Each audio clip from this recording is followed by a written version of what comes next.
What I want to do today is, we left off at the end of Shir.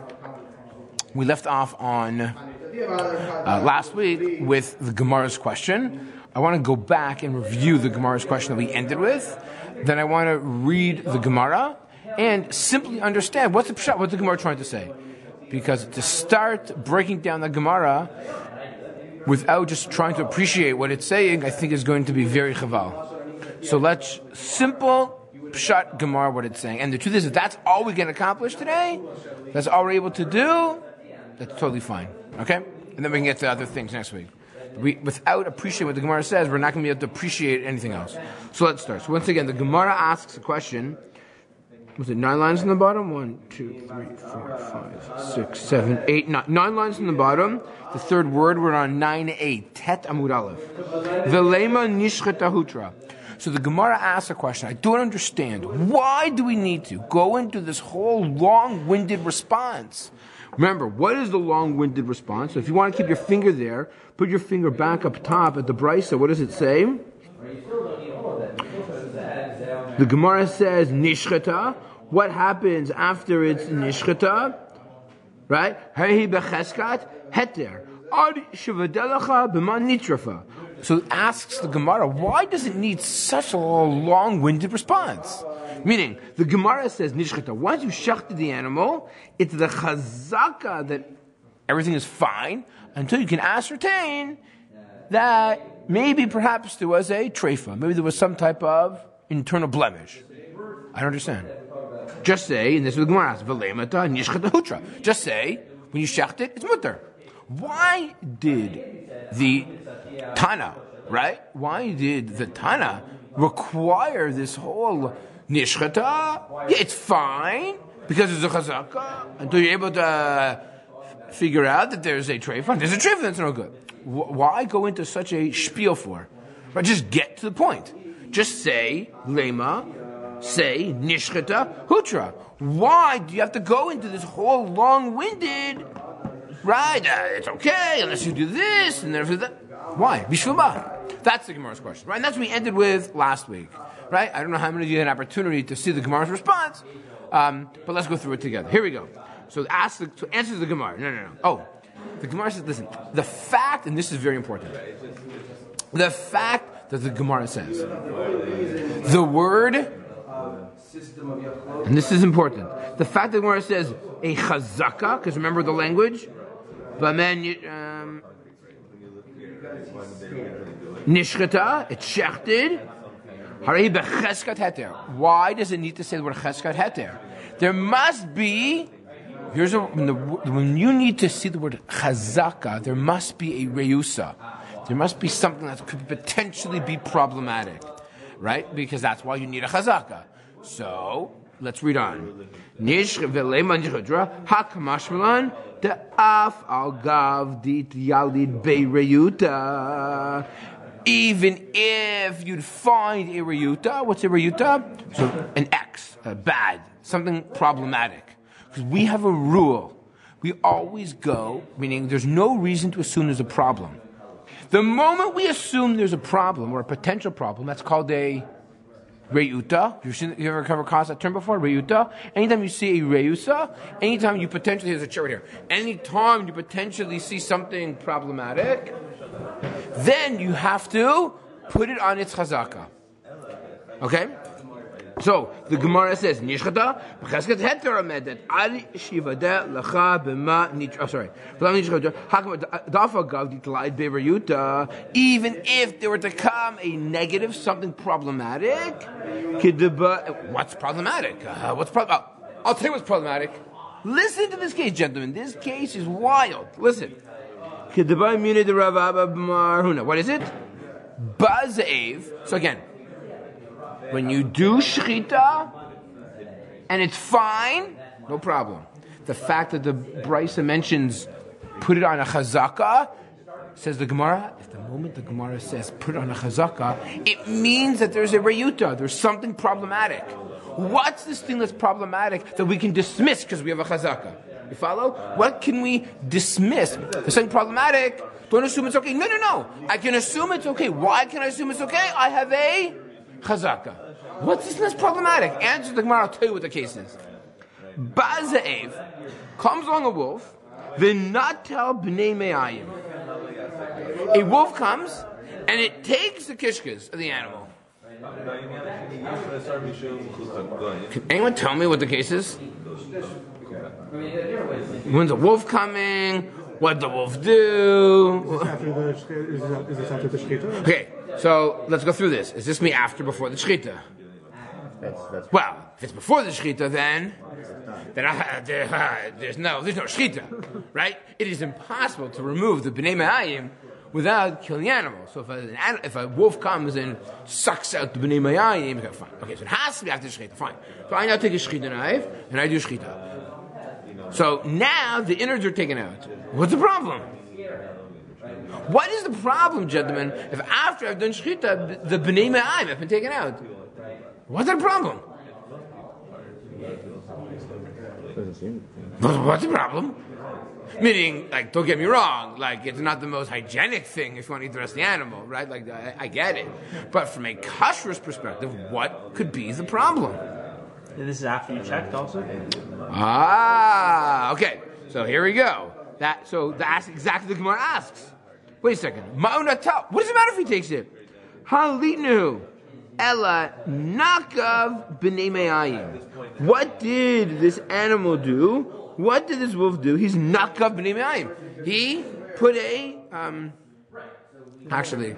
he punctured the b'nei me'ayim. Now, here's something that's important. How did he puncture it? There are two ways he could puncture it. Option one is teeth. Could there be another option? His claws. Anyone know anything about wolves? What do wolves do? How do wolves generally attack animals? You might have bits of animal in the claws when he's like. Wait, okay. So what could he have done? You ever seen a wolf attack? What does wolf use to attack his? You've never seen a wolf before? Well, what's wrong with you guys? You don't watch enough nature shows. National Geographic, Nature. Man versus what? Right? Wolf versus beast or something, right? So wolves generally, when they attack, they actually use their mouth. They don't use and especially when they carry the innards, they don't carry it in their claws. Do you know why? Because they can't walk. Very good. So they use their mouth to carry their trophy, their prize, their food. Because you need your paws to walk on. Okay, that's from a biological perspective. But from the Gemara's perspective, hold on, we'll see maybe if we can come up with a proof, according to the Gemara, what part of the animal was used. So let's go on. So again, the Gemara says, so rather, the animal, the wolf, pierced the b'nei me'ayim. It must be, okay, so what's the problem with the b'nei me'ayim? That's exactly what Gemara says. I don't understand. Just look. I don't understand what's the problem. So, it's very simple. Look, if you see there's a hole in the b'nei me'ayim because of the wolf, right? So then, who made the hole? The wolf. What's the problem? Right? So again, if there's a blemish in the b'nei me'ayim before you did the shechita and you didn't check, but now you see the wolf, who put a hole in it? So go look and just see. You can tell maybe. So then the Gemara says, no. I'll tell you what the problem is. Natal v'achziran. Kishehen nekuvin. Mahu yichashinon shema b'makom nekev nakav olo. The Gemara concludes, Amar le ein choshin shema b'makom nekev nakav. Okay, let me explain. So if the animal walks away with the b'nei me'ayim, well, you're never going to know if it's been attacked or not. So then you won't even know there's a nekev nakav. They made a hole in it. So the Gemara says it must be. What did he do? He took it. Oh, could you see what the animal was doing? No, because what did the animal do? Took it, walked away, and put it back. And put it back. So you were not able to. If you're able to see the animal actually sink its teeth into it, so that's a pretty good proof. I don't need a chazaka. I could see the animal piercing the kishkas. And if I see the animal piercing the kishkas, so then what? I can assume that the animal put the hole there. So what's the problem? Echziran, he put it back. So I didn't see him. So he takes it, puts it back, and walks away. I then go over to my cow, and I see what? There's a puncture in the B'nai Mayayim. Now, what's the problem? What? Okay, I don't know where is this puncture coming from. Excellent. What? Understand? Isn't there a difference between go ask a veterinarian? Is there a difference between a tear in the kishkas that, let's say, was a nekev based on elu trefot versus a teeth mark? Excellent question. Would you answer that? Excellent question. Well, what could it be? What might be the answer?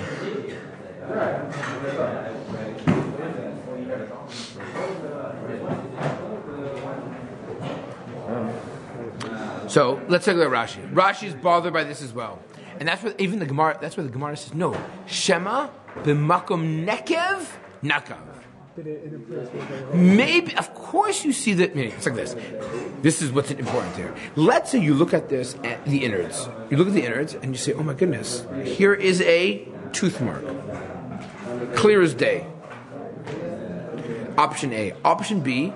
Here's a hole, not a tooth mark. Let's say, for argument's sake, it's not even a claw mark. There's a small little nekev. What's the difference in those two cases? Which one of those two cases are Gemara talking about? The first one. Because if you were to see the Bnei Me'ayim, and you'd be able to see some type of blemish, and that blemish for sure is not a tooth, nor a claw, then what must you conclude? Then it's a treifa. That can't be the case of our Gemara. That's obvious for sure it's no good. Because there's no difference in that case, or if after you've done your shechita, you see a nekev. Right?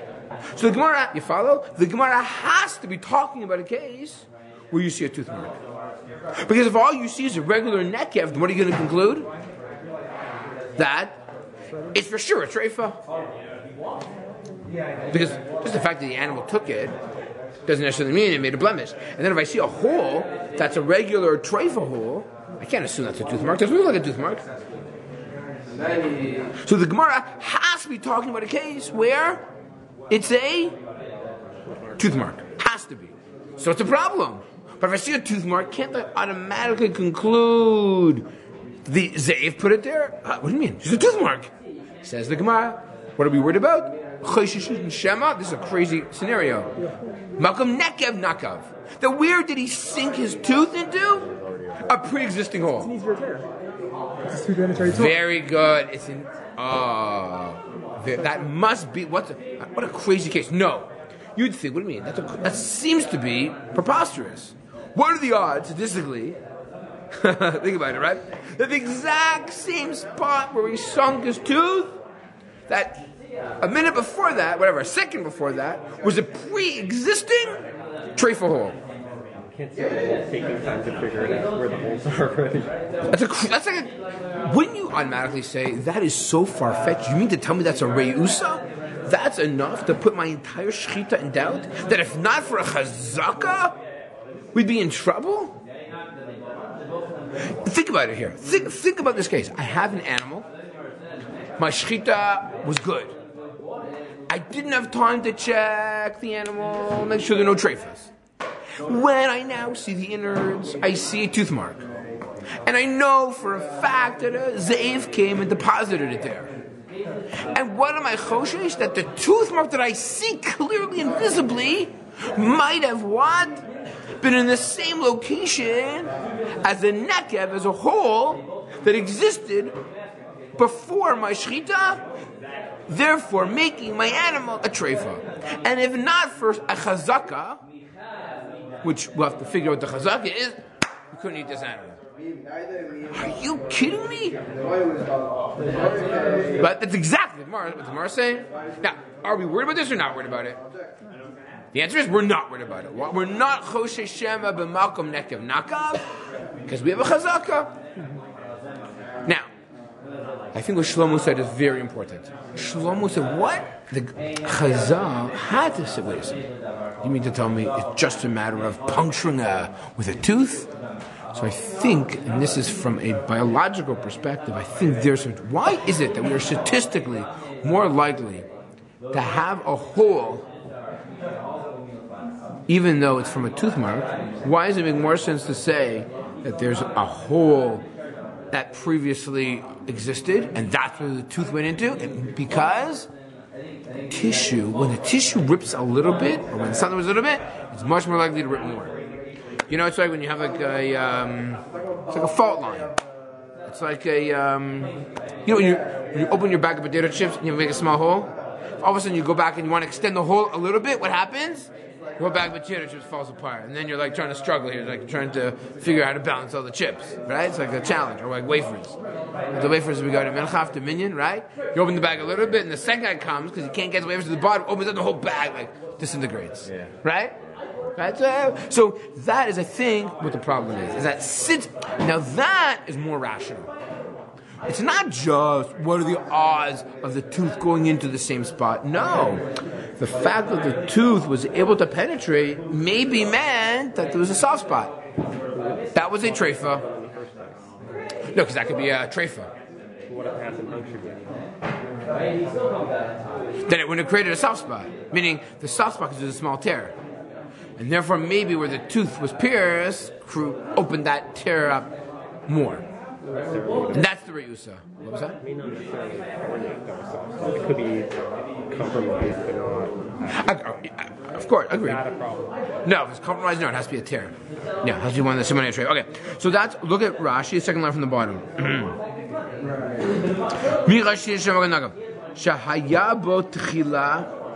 Meaning, there was a hole that was pre-existing.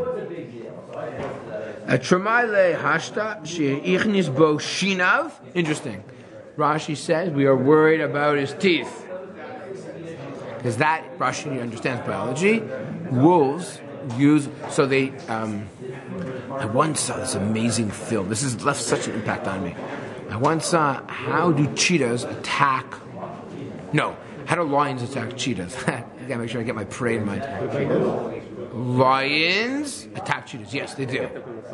So what happens is, if a lion needs to eat a certain amount of cheetahs, it dies. It needs to consume a tremendous amount of meat. And what they'll do is, if they just, you go foot for foot, the cheetah's going to win. So the lion has to get some type of jump on it, literally, physically. And not only that, but it has to kick itself into high gear. And if it doesn't get its prey at high gear and loses, and the cheetah is able to get away, either fight away or escape, the lion dies.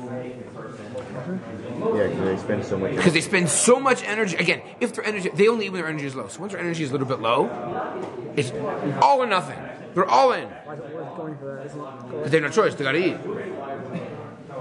Other animals that are like smaller, slower. So I guess there are. I guess potentially there could be, but I guess high risk, high reward. Right. So you have to ask the lions why they do it that way. It could be in certain places it's the only option they have. And maybe the other options aren't as to go in and attack them with such little meat might not be shaykh. We really need to get a little bit of the cheetah. Right. So even though the cheetah, so I saw one where the cheetah attacked, the lion attacked, but didn't bring it down, didn't have the energy to bring it down. The cheetah was able to withstand the attack. After a few minutes, shook off the lion, was able to walk away, injured, but was able to walk away. Now the problem is that cheetah will get attacked again very soon and be in big trouble, but usually it doesn't. That's the way it works. So, why in the world did I tell you what it's for? Oh, because how does it attack? It uses its mouth. The purpose of the claws are just to pin it down, but it's the bite to the neck that goes for the kill. And when already the animal is dead lying there, it only uses its mouth. It had no functions for its claws in a dead animal. And since we know for a fact that this animal had been dead, or else there's no shechita, so a dead animal lying there, a wolf will always just use its mouth. Its claws are only there to kind of stabilize itself. They don't just stabilize itself on a dead cow that's sitting there. Oh, so Rashi, I guess, knew about shtickle animal biology, and he says, no, but for sure it's shinav. Rashi says it's shinav, it's his teeth. Okay? And also one could maybe argue that a tooth leaves much more of a discernible mark in the B'nai Me'ayim, right? A claw, at the end of the day, a claw is just a tear. Can I tell where this tear came from? Was it there before? But I think b'nei me'ayim, I think a tooth leaves a much more of a discernible mark. So again, even though we see a mark that's discernible that it was its tooth, we're choshesh what? B'makom nekev nakav. Okay, that's what Rashi is saying here. V'treifa denakvo hadakin echad mishmona asar treifot hill. And we know that if there's a tear, it's one of the simonei treifot. Okay. Now let's go on. Okay, so that's the Gemara. So let's go back. So now we understand the Gemara. What's the Gemara saying? The Gemara asks a question. Why did we feel it necessary to say Nishchata Hutra? Why? Because we have a chazaka that it's good. What? Again, the fact that you use the word chazaka means the reusa. What's the reusa? What's the negative? What's the X? What are we worried about? We're choshesh shema b'makom nekev nakav. In the scenario of ba ze'ev v'taraf, that when a wolf came.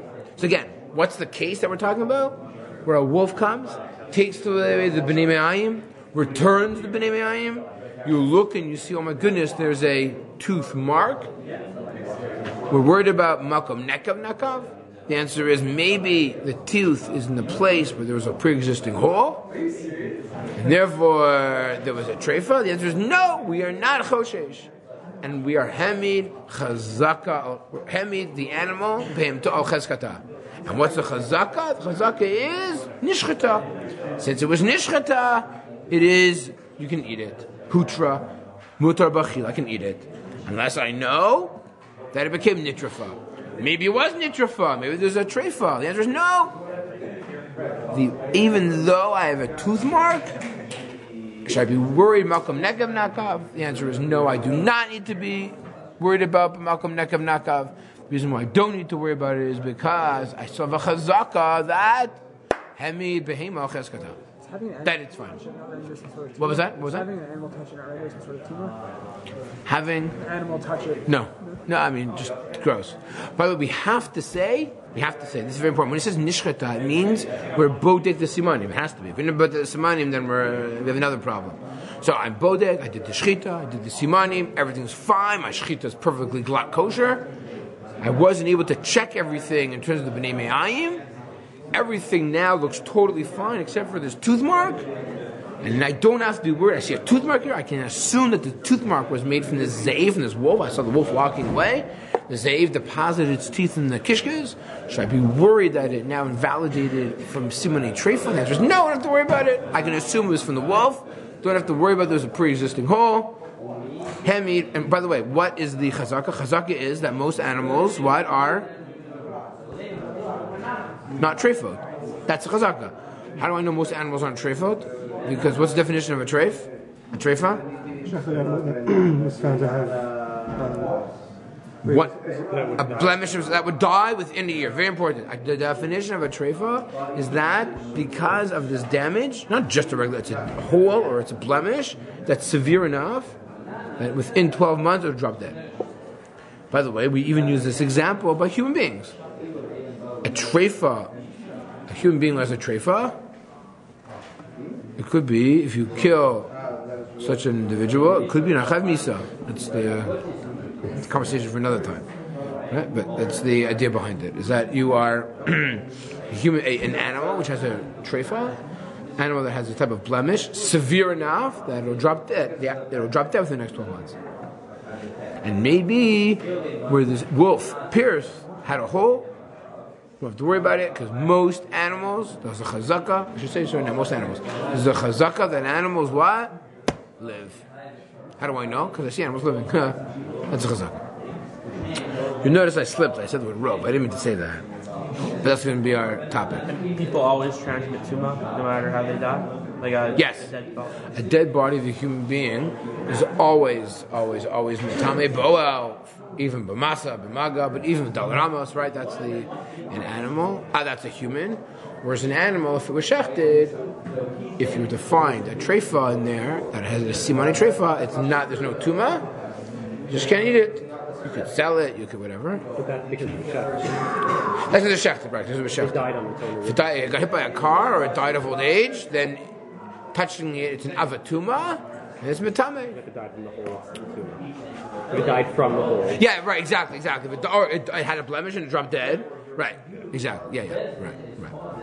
If it died in any other way but shchita, then it's a treifa, then it's a nevela, and it's metame.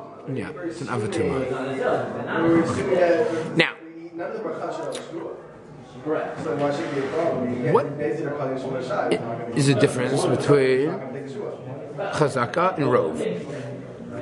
The next few blood in our Gemara talk about this idea of chazaka and rov. I want to show you, and this was one of the sources, I want to read another Gemara that's in very close proximity, because our Gemara does chazaka a little bit, and then it moves on to rov. When the Gemara later on talks about rov, it makes a very interesting statement. Take a look at this. Let's flip on Yud Aleph Amud Bet.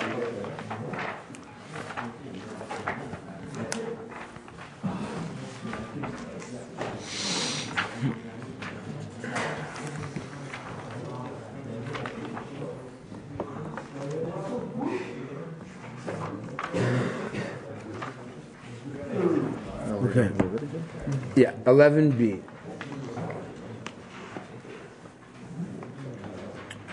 The Gemara says the following.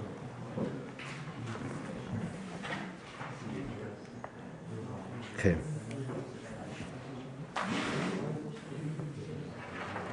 What were to happen? That's it. Found it. Okay. What would happen in the following case? So we know that Reuven, let's say, has been found to be chayav mita by Beis Din. Okay? Reuven is now why? Why is Reuven chayav misa? Because Beis Din.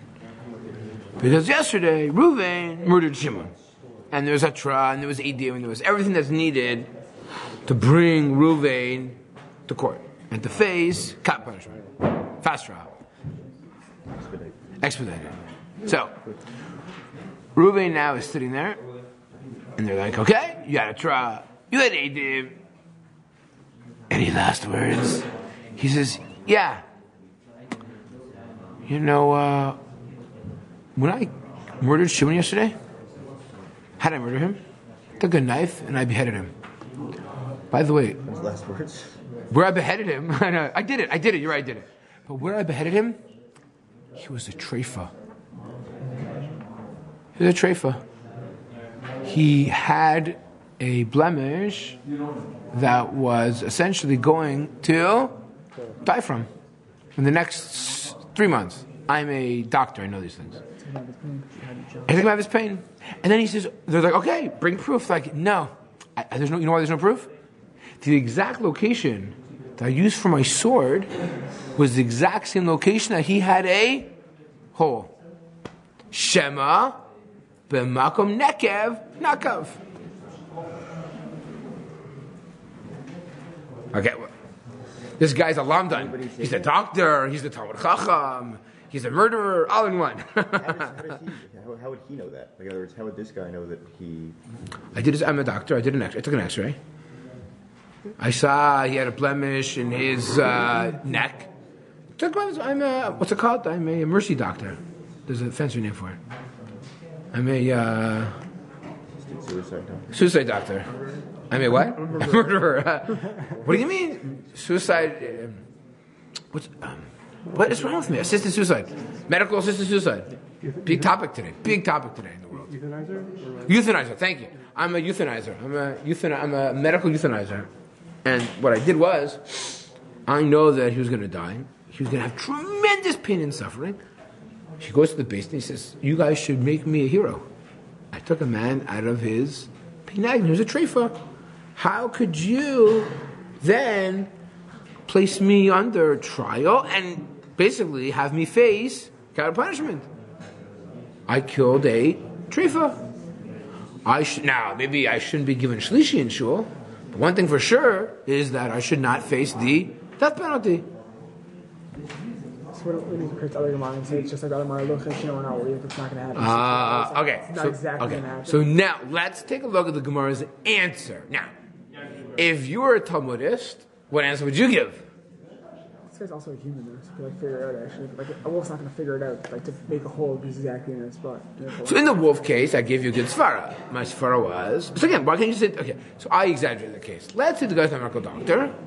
Why can't you use the same... Just like what... Let's not get to the conclusion of the Gemara, because that... Meaning, why can't he say, okay, where my knife went is much more likely to sever a location that's weak. Just like, what do we say? Where the wolf pierced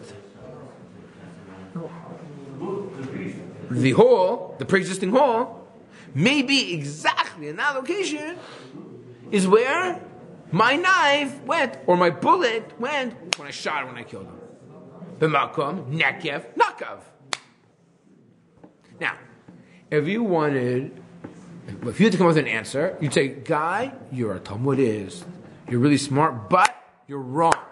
Because I know the Gemara on Daf Tes. Had the Gemara on Daf Tes answer this? Lo chashinan what? And therefore why not? And therefore, what do we revert back to? Again, what we revert back to what? What do we have then? We're not a choshev makam nagav, and then what do we default to? Chazaka that it's not a treifa unless you actually can see it, right? Maybe, because think about it. By the way, if that's the case, then no one would ever face death penalty. Because what could they always claim? Nakav. You follow? Why don't we say that no one can be tried for murder in halacha? How come no one can be tried for murder in halacha? Because every single person can argue makam nekav nakav. Thank you very much. I can't. Okay, that's the... So, you follow? This, in theory, could challenge every single conceptual murder in halacha. Because what could every single murderer say? And could you prove it? Meaning, could Beis Din say you're wrong? No. You're right, because we can't go back. We don't have before. So what could Beis Din then say? No.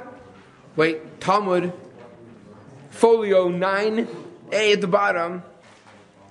That what? What do we say with our animal? We have a chazaka that this animal is not a treifa. And we're not choshesh. Shem, nakam. Here's the problem. Daf Yud Aleph. Gemara doesn't say that. Look what the Gemara says. Okay.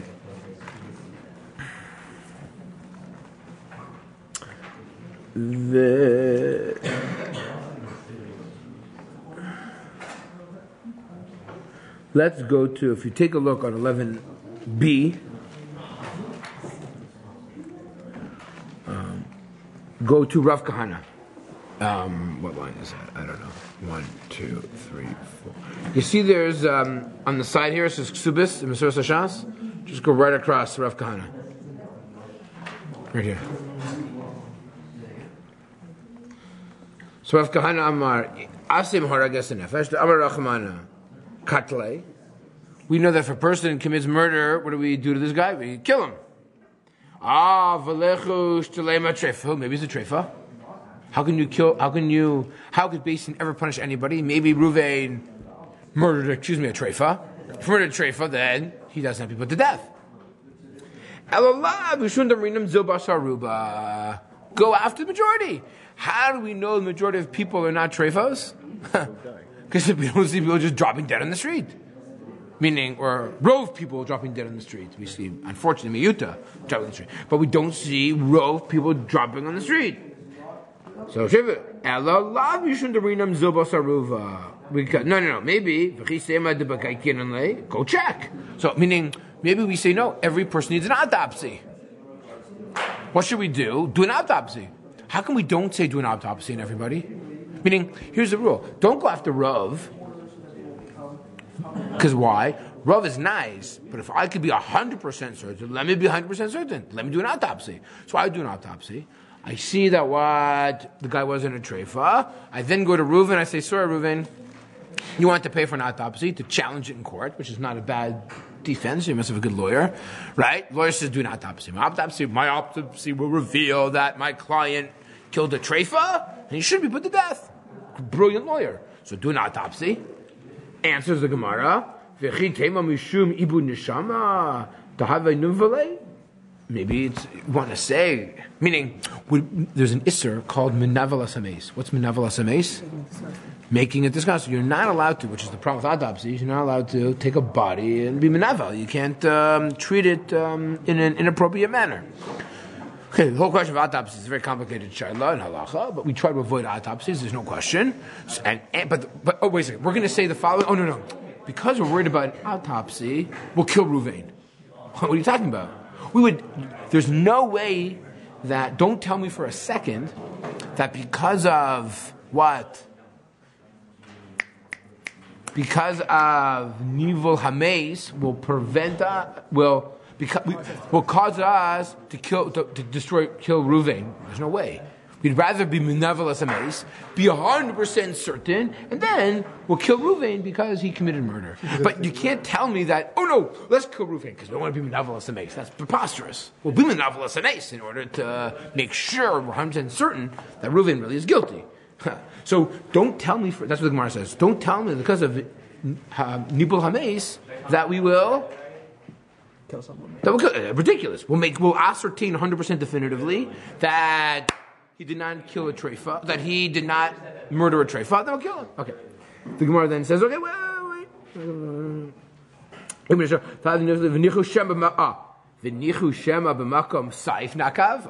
Maybe, again, I said this before, when Reuven pulled out a gun to murder Shimon, or pulled out a knife to murder Shimon, maybe it was Nekev.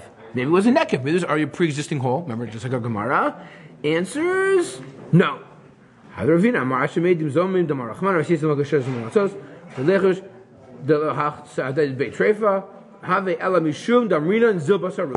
the Gemara concludes, no, go after Rov. Okay, so the Gemara wanted to say for Eidim Zomim. Anyways, the Gemara concludes, I'm going to spend more time on it, says what? Go after majority. Are the majority of the people dropping dead? No. So again, we will not, what? We will not do an autopsy. Reuven's lawyer says, do an autopsy. We're not doing an autopsy. We reject your defense of your client. It's still ridiculous then? To kill someone. So you'd say, you mean to tell me? Sure, you don't want to do it, but isn't it still ridiculous? We don't need to. Zil basar ruba, says the Gemara. You should kill someone based on oath. You should be 100% sure to kill someone. This is pretty wild. We are willing to put Reuven on trial, and if found guilty, what are we going to do to Reuven? Kill him! What about Shema b'makom saif nakav? Says the Gemara, Zil basar ruba. Rove of the people don't drop dead. Reuven, your lawyer's claim of b'makom saif nakav is rejected. Zil basar ruba. Meaning that maybe when Reuven murdered Shimon with a knife, maybe it was makom nekev. Maybe where did the knife go? Yeah. Makom nekev, and already a pre-existing hole. Right. No, sorry. We will not allow Reuven's lawyer to claim such a defense, and therefore what? To claim such a defense, and therefore what? Kill him! Kill him. Says Shlomo, this is not sitting very well with me. Well, it was just an animal, kosher, not kosher. Okay? That didn't bother me so much. But what else is bothering you? What else might there be? You're bothers you on a moral, ethical ground. What else bothers you as a non-feeling Talmudist? What's the problem? If the guy's Jewish, how is he allowed to kill? How does this mercy rule apply? Meaning, is there no? According to Jewish halacha, can you kill someone to come out of this pain? No, of course not. Oh no, I just made up that case. Meaning, why did he kill him? It could be he killed him because he was ugly. We wanted his money. We tried to make it even nicer. The more like, contemporary, that's all. I didn't, yeah. I just made that part out. But what is this a contradiction to Gemara? What did our Gemara say? Why is it that we allow this animal still to be kosher? Maybe b'makom nekev nakav? What did we say? We said chazaka. We have a chazaka. What's the Gemara saying here? Why don't we Go by rove? Yeah. Understand? Is it rove or is it chazaka? Which one is it? Rove or chazaka? Just drop dead. Chazaka or rove? Maybe by people we go by. Well, the majority People of will go by animals rove? don't Is drop that- dead either. What? The majority of animals aren't going to just drop dead. Okay, good. So stick to the same terminology. Why did the Gemara on Daf Tes say chazaka? The Gemara in Yud Aleph say rove. That's not going to answer Shlomo's question. His moral problem. But Talmudists have no feelings. No, I'm just kidding. You say that chazaka has to do with a suffix. It's supposed to rove, which that's having a suffix. Okay. But it's more. Okay, very good. Okay, so where's the suffix? Maybe, but the suffix. Maybe makom nekem nakav. Maybe they're the same thing. Maybe they're the same thing. I think they're changeable. Rove and chazaka. Oh, I'm going to say chazaka. Same thing. If they're not the same thing, so what's the difference in between the two cases? And if they are the same thing, are they synonyms? We don't like synonyms in halacha or in Tanakh. We don't like synonyms. So why is the Gemara? Maybe it's a totzo framework. Maybe it's a typo, right? Chazaka and rov. Okay, so before we answer that question, which I see we're not going to do today, I want to get to Shlomo's question. Shlomo, here's a proof how powerful rov is. Rov is so powerful, we are willing to take Shimon, al pi shnei edim, and kill him. And we don't need to do an autopsy, not because we're worried about Nivel Amaze, because we have rov. Rov, that's how powerful rov is. You follow? Rov is so powerful. I am so certain.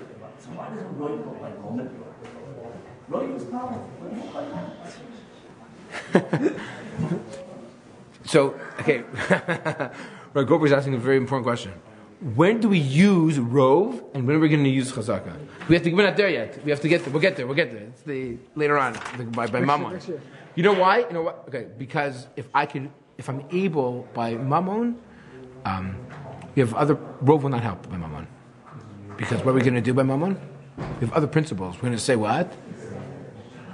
If you have it in your possession, then it's going to be yours. We'll see when you can use rov. You can't always use rov. That's later on. The Gemara is going to talk about when you can use it. That's what Rabbi Greenberg is referring to later on. We'll get there. I know the sugya is there. I haven't gone through it yet, so I can't answer the question properly, and I don't want to answer it properly because it's complicated. But we'll get there. It's a beautiful sugya. So that's my question. I want to prove to you how powerful rov is. That is able. We'll take Reuven. We'll kill him. We are so certain. Zil Basar Ruba is so powerful. We'll get him. Okay. My son has a doctor's appointment, so I'm actually going to leave 5 minutes early. So this is what I want to do. Homework. There's a run that I will email you that I'm going to send you, that I'm going to send to you. And you tell me if you like the run's answer, you don't like the run's answer. That will be next week's topic, is the run. And if you don't like the run's answer, then we're going to need another answer. I will tell you what the run's going to say. The run says Chazak and Rav, it's the same thing.